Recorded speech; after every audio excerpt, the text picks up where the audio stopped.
おはようございます。今ですね、午前4時ですね。朝4時16分なんですけれども、今日はですね、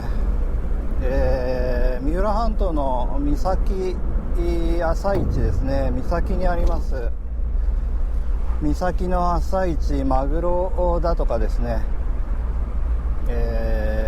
魚介類が非常にいいものがね、安く手に入る三崎の朝市に向かっています。もう三崎公園ですね。漁港です。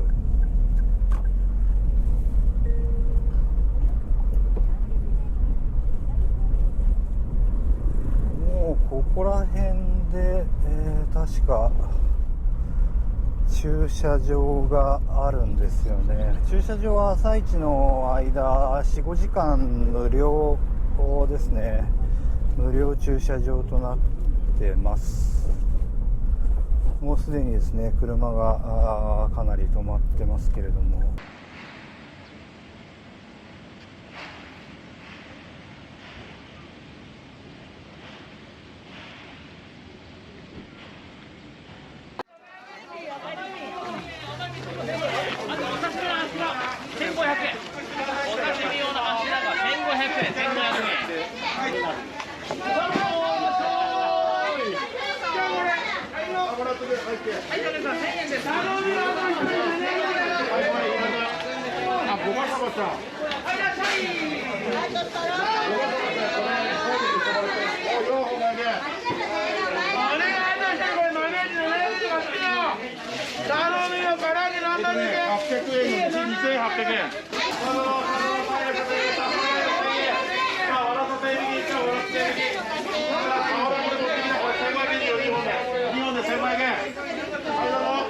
カツオ700円、ラストカツオ700円、カツオ700円でカツオ700円。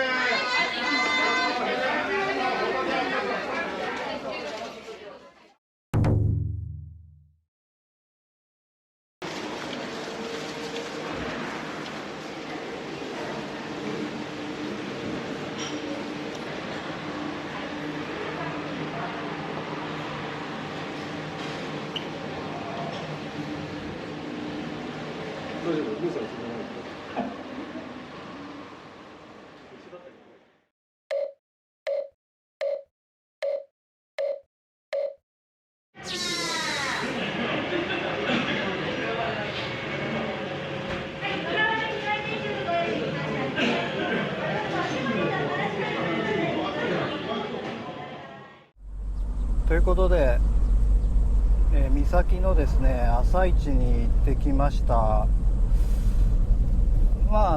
中トロとか赤身とか買いまして、あと野菜ですね、お安くたくさん買うことができましたね。たまにね、行きたい、毎週日曜日やってますので、早朝のね、ドライブがてら行きたいかなと思いました。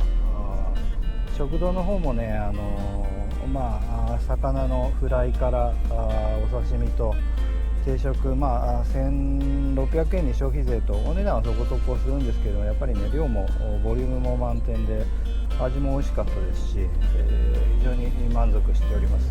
コメントなどね、いただけると嬉しいです。またチャンネル登録まだしていない方はぜひよろしくお願いします。こういった出かけたりする動画も載せていきたいと思っておりますので、よろしくお願いします。